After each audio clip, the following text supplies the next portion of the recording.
Hi, everyone. Welcome to our Facebook Live. I'm Diane Ray, co-founder of MindBodySpirit.fm, and this is our last Facebook Live Meet the Podcasters of 2024. Wow, what a year, right? Oh my gosh, Diane, It's been absolutely. What's a great blockbuster. year. It is. I've been more busy now doing some events and trying to help people get through some of the stuff, the crazy stuff that You're went on. you're a There's always, busy guy. Well, yeah, well, let me tell people who you are. Let me give you the big intro. okay, go ahead. I'm going to give you the introduction. So, since this is Meet the Podcasters, something we've been trying to do is let everybody know about the amazing lineup of talent and the wonderful teachers that we have on MindBodySpirit.fm. And you've been with us for a while, Vincent. So, Vincent Genna, you do an amazing show called the Genna Effect. And you're such an interesting teacher because you have your feet in both worlds, or you have a foot in each world, like the spiritual world and the world of psychology. And I think you had even had your shingle out as like the psychic therapist. Yes, it's better than a palm.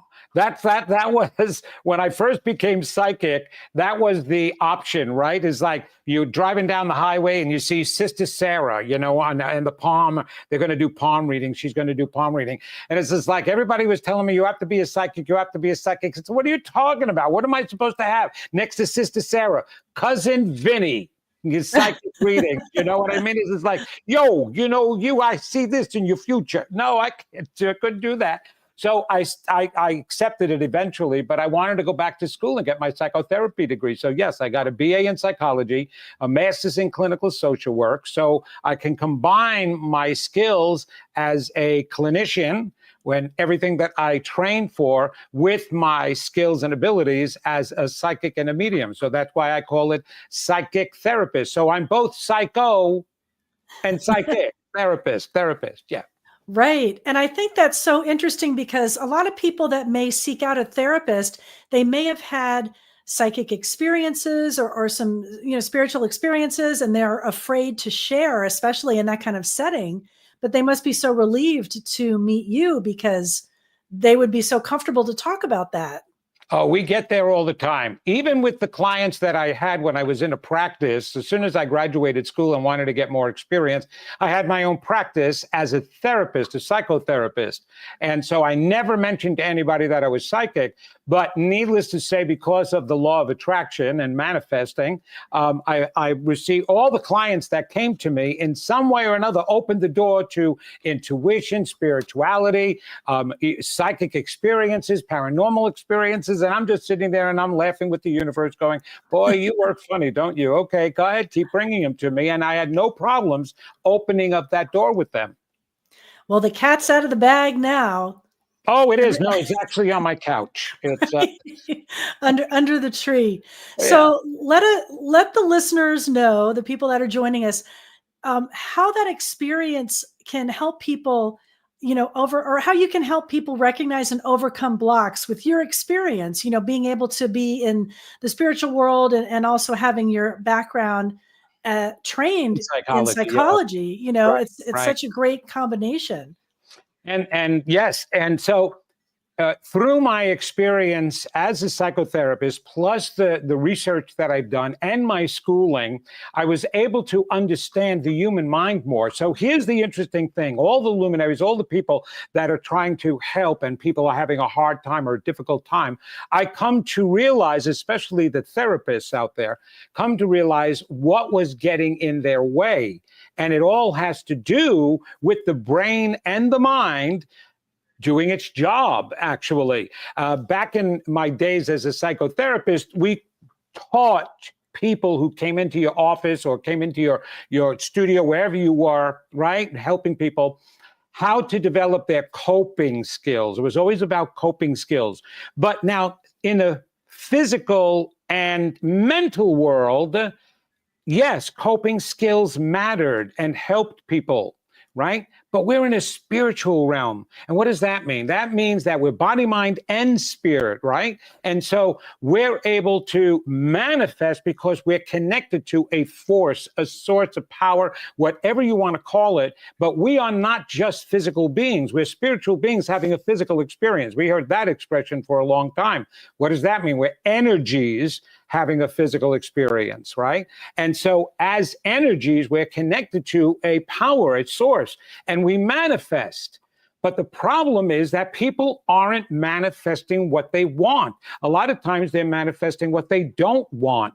So much of my work is completely dedicated to helping people understand the processes of the brain that are causing you to not be able to manifest what you want to manifest. And that's where the block is. But in actuality, it's a defense mechanism and a shield that is protecting us from certain elements, and we can talk about that, and keeping you from really understanding what you're believing. And here's the interesting thing about manifesting. You'll hear it and see it everywhere, that thoughts create, thoughts create, thoughts create. That's actually a fallacy. And I have to teach people that. It's not your thoughts that create. It's your beliefs that create. But it's your inner core beliefs, not your conscious thoughts. So everybody is walking around saying, oh, yeah, I deserve a good job. Oh, I deserve great finances. And, oh, I deserve to be strong and healthy, right? And, oh, love. I deserve my knight in shining armor or princess or whomever you want because I'm lovable. But in actuality, if they're not manifesting that, it's because they're believing something else, that they're not necessarily deserving, worthy, good enough, lovable enough, all of those. I even wrote about that in my book. All the work that I did as a psychotherapist and in my training and research, that I applied to myself in my own life and then wrote about it. And so that's what most of my work is all about. And that's where the blockages are, Diane. And believe me, that's not the easiest thing for people to get to. I can understand that. I think sometimes manifesting gets a bad rap or a misunderstanding around the word. And I know on your podcast on the Genna Effect, so really the Genna Effect would be that you help people to overcome those beliefs that are acting as a shield, essentially keeping them from really achieving their goals and bringing in the things that they want. And when they're able to kind of uncover those beliefs, then things can start really happening. Yes, exactly. Because when you cover that belief that's getting in your way, that and only then can you change it. So you can't heal what you don't see needs healing. Right? So you can be walking around oblivious, and most people are, because that's how you cope. In actuality, there's a defense mechanism. In my book, I call it the adult-made mind. On my show, I talk about that a lot on the Genna Effect. The adult-made mind, the environment-made mind. The environment-made mind harbors, actually, all of those maladaptive self-beliefs we have about ourselves because of the environmental messages we received. Okay, so we developed the beliefs of I'm not, the I'm nots, I call them. I'm not good enough. I'm not smart enough. I'm not pretty enough. I'm not deserving enough. I'm not lovable enough. Right? We're walking around with that. But because we would never be able to function, we need a coping skill. And the brain knows that, because the two highest functions of the brain is, one, to keep us alive, two, to protect us in order to keep us alive. This is what all the different things that I talk about and work with for people on my podcast.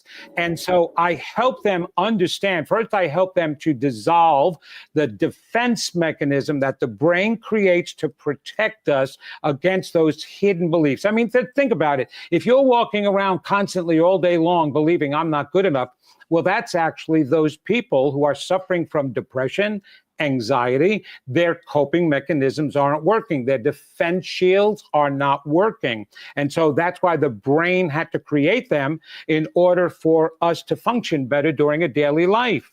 But manifesting, we're connected to that power in our unconscious minds, not our conscious minds. That's why it matters so much. It's so important for me to get people to understand that. And on a daily basis, it's not that just that material that I talk about. My program is geared towards anybody, anyone who's on a spiritual journey, because there is a way to walk through life.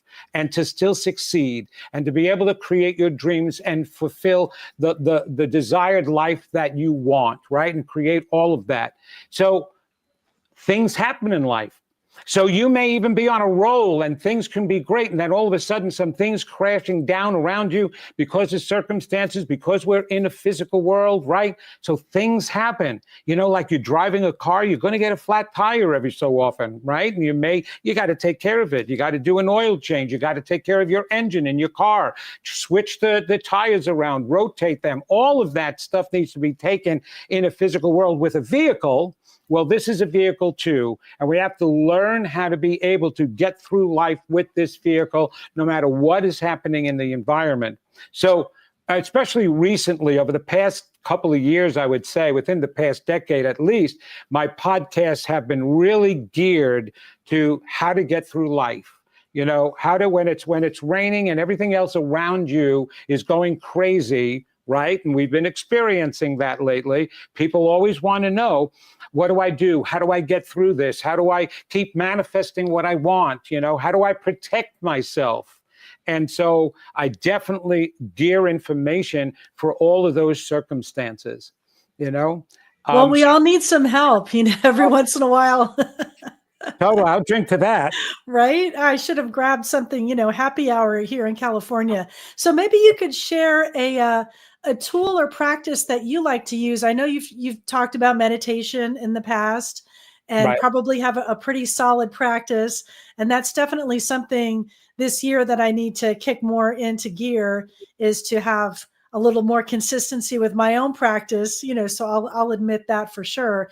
I mean, are there other things that you like to work with people on, different tools? Well, first of all, I like to teach them different meditation techniques, because we think as soon as you say the word meditation, everybody thinks of the lotus position. I can't even cross my legs like that. The cushion. I do that now. This would be a different show. All of that, and closing the eyes and possibly oming and whatever.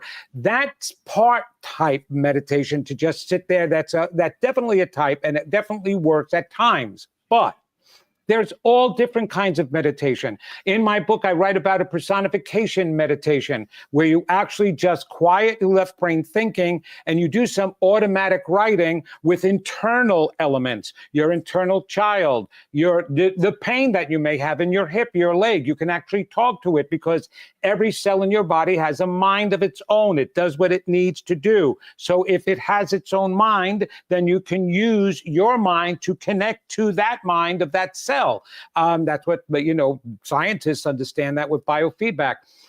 Positive self-talk. Okay, that is actually one of the most important types of meditation you can do. If you are not having a deep conversation with yourself all day long, then other words are coming in. And when I say you're having a conversation with yourself, that's also your connection with source, the highest source, spirit, God, whatever you believe in, your angels, your guides, your oversoul, your higher soul, and your inner child, your inner voice, that being that is part of you and an accumulation of who you are. You can be talking with that all day long. I do. As a matter of fact, my wife just got me a mug that said, of course, I like to have a conversation with myself. I like to get expert opinions.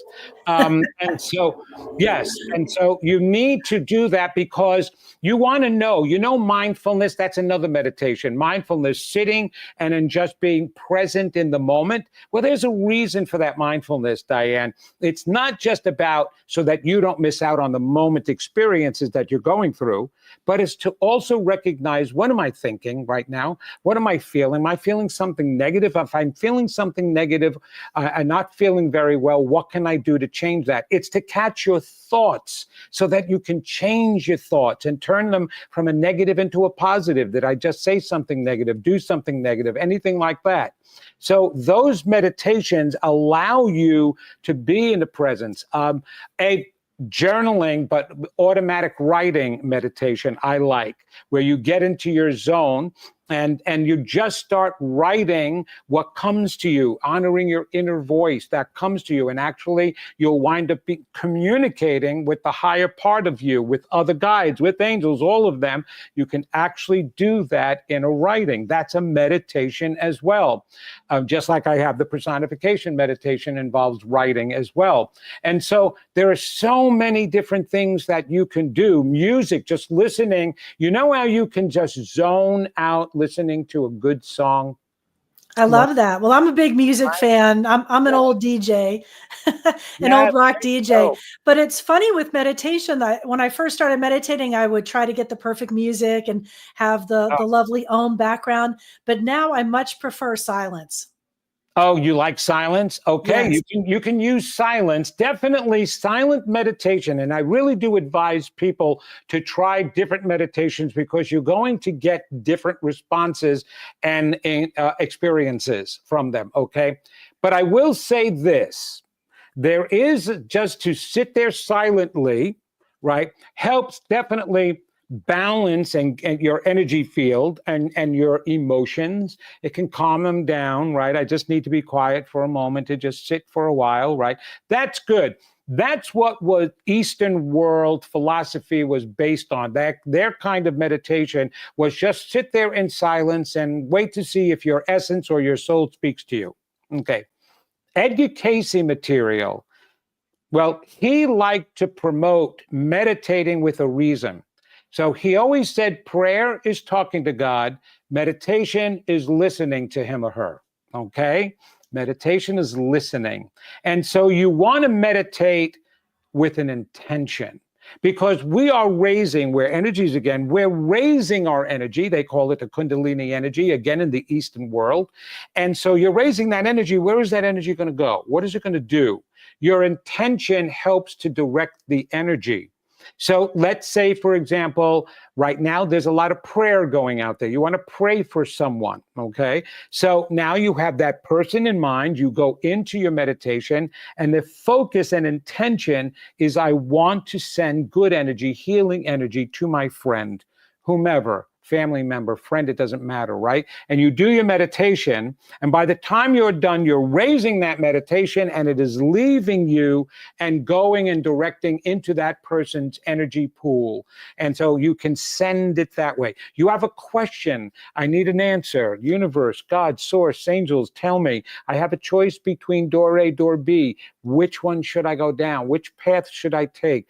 Which person should I be with? Which job should I take? It doesn't make a difference what you want to ask. Have an intention and then sit there quietly for an answer or response. You may get it in that moment of meditating. You may get it during the day while you're walking around, a message, a song pops on that reminds you of something and gives you a clue, even something on TV, which is really funny. You got to remember that the universe will direct you to where the answer may be.